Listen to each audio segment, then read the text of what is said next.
What's up, everyone, and welcome back to the MMA Zone. Today, let's get started with Alex Pereira weighs in on Jones versus Gane and Francis Ngannou's next move. As UFC middleweight champion, Alex Pereira gears up for his highly anticipated return to the octagon at UFC 287, where he will look to defend his belt for the first time. Pereira has continued to make the media rounds. Given that fight fans have two massive pay-per-view cards on tap prior to the Pereira vs. Adesanya rematch, the former two-division Glory kickboxing champ shared his thoughts on the upcoming return of former pound-for-pound kingpin Jon Jones. He spoke in an interview about Jones' return against Ciryl Gane at UFC 285, saying, "I think he's really coming to dominate. It's never easy, but I think this fight will be much harder than if he had fought Ngannou.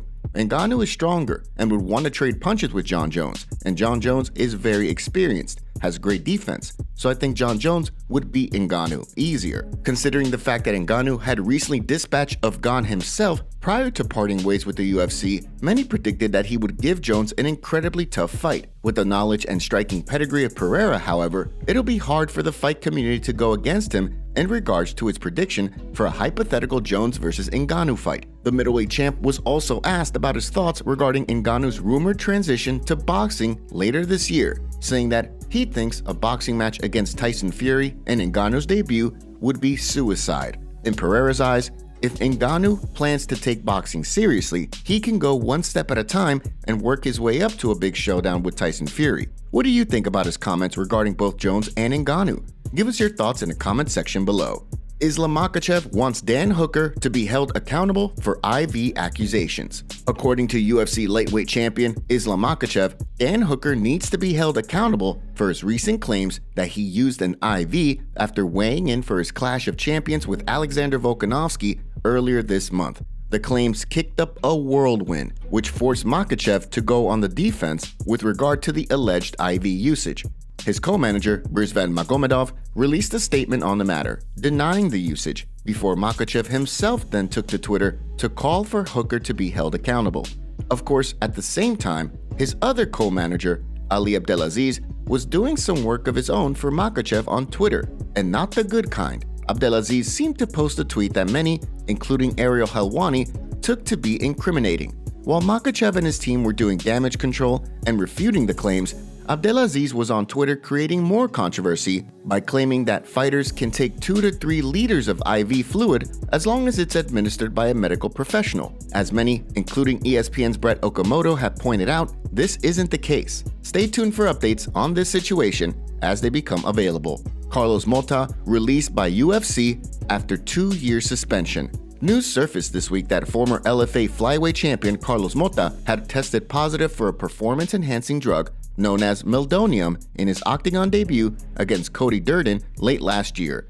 After being handed a 2-year suspension, Mota then found himself released by the UFC. For a fighter who came into the promotion with quite a bit of attention on him, the fact that Mota will now have to sit on the sidelines for 2 years after taking a short notice fight on 4 days' notice is a harsh reality. So far, no word yet on his plans in the meantime. However, his opponent in the fight, Durden, took to Twitter to reveal that he believes a 1-year suspension would have sufficed, while also questioning how the 2-year punishment came to be. In the past, fighters have received a wide range of suspensions for PED usage. Former bantamweight champion TJ Dillashaw, for example, was given a 2-year suspension for PEDs. However, other fighters in other situations have received retroactive suspensions for less time.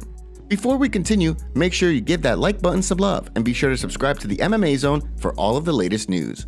U.S. Congressman writes letter condemning Dana White's Power Slap League. UFC President Dana White's Power Slap League has continued to be the subject of much criticism. Between its mediocre pay, the lack of defense, and the horrific knockouts, the promotion has struggled to get off the ground. As ratings continue to tank week after week on TBS, New Jersey 9th District Representative Bill Pascrell Jr. revealed that he and Nebraska Representative Don Bacon both wrote to TBS and Warner Brothers condemning Dana White's Power Slap League. Pascrell Jr. took to Twitter to share his letter regarding Power Slap, in which the pair referenced CTE and the disastrous health effects of concussive blows. In addition, the letter references the mere $2,000 that competitors have been paid for their efforts. Their letter, in part, reads, Power slap participants may not demonstrate immediate injury, but the unnecessary damage caused to their brain will have long-lasting and disastrous consequences. Endeavor Productions, TBS, and the UFC appear to have created and profited off a deadly television show with significant reach and impact without implementing basic and common-sense safety protocol. For his part, UFC President Dana White has stated that there's plenty of technology and science to back up power slap. In his eyes, the hate the competition has received is similar to the UFC in its early stages. Whether or not people come around to power slap, only time will tell. Daniel Cormier responds to Jon Jones. With the return of former pound-for-pound kingpin Jon Jones rapidly approaching in early March, UFC Hall of Famer Daniel Cormier's involvement with the UFC 285 card has drawn some criticism. The way some people see things, Cormier shouldn't be allowed to commentate Jones's upcoming fight with Ciryl Gane for the heavyweight strap due to the pair's long-standing rivalry. After Cormier fired back at a fan who called for him to skip the card, Jon Jones weighed in, saying that he has no problems with DC commentating his fight. Cormier responded to Jones in a video released on his YouTube channel, clarifying that he doesn't need anyone's permission to call any fights. Despite that, he appreciated Jones recognizing that he's been able to put their rivalry aside when commentating his fights in the past. It's kind of nice to hear the fighter acknowledge that even with our history, he believes that I could do him justice and do the job fairly. Because I've done it before. And I've done it at a time when him and I were at the height of our engagements, of our rivalry, of our fighting. Of course, Jones famously exited the octagon after defeating Ovince St. Preux at UFC 197 and promptly gave his longtime rival, who was in the commentary booth that time, the finger. Henry Cejudo thinks he poses a tougher test than Makhachev for Volkanovski. Henry Cejudo has continued to clamor for a fight with featherweight kingpin Alexander Volkanovski after Volkanovski closed the book on his storied trilogy with Max Holloway late last year by picking up a dominant decision win over Holloway. Cejudo spoke to him backstage about a potential clash. Although Cejudo's return is expected to take place at bantamweight, he's continued to tease a fight for the featherweight belt so he can adopt the C4 nickname. On the heels of Alexander Volkanovski and Islam Makhachev's thrilling 5-round fight in Perth, Cejudo spoke about a showdown between he and Volkanovski, saying, Volkanovski, okay, he defended a couple of takedowns, but guess what? Islam's not an Olympic champion. Guess what? Islam doesn't have my striking. Guess what? He's not faster than me. Guess what? Yeah, he is bigger than me, but I'm a smaller target. It's the same reason why people are super problematic with Alexander Volkanovski is the simple fact that he's short, he's fun-sized. So far, no word yet on when Cejudo will return to the octagon. Although he and Aljamain Sterling have both verbally agreed to fight one another next, there's been no updates on when the fight could take place. If Volkanovski and Cejudo meet inside the octagon, how do you see things playing out? Drop your predictions in the comments below. And now for our breaking news story of the day.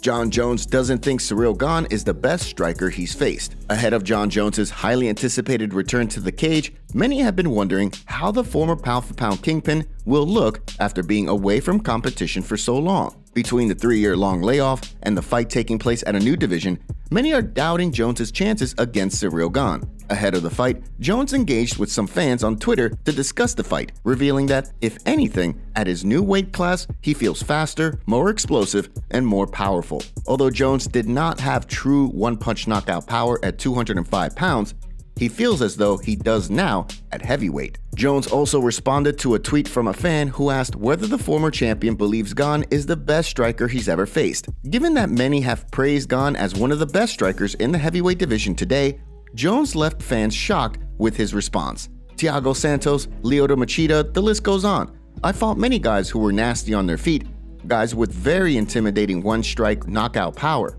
I feel pretty comfortable, and this is definitely not a kickboxing match. The last line of the tweet has continued to draw attention from fans. As many predicted, Jones's wrestling could be the X factor in the fight. When the octagon doors close behind he and Ciryl Gane, how do you see things playing out? Drop your thoughts in the comment section below. Today's video was packed with some juicy stories from the fight world. What are your thoughts about what's going on in MMA? Don't forget to smash the like button and subscribe to the MMA Zone to see more videos just like this. See you next time.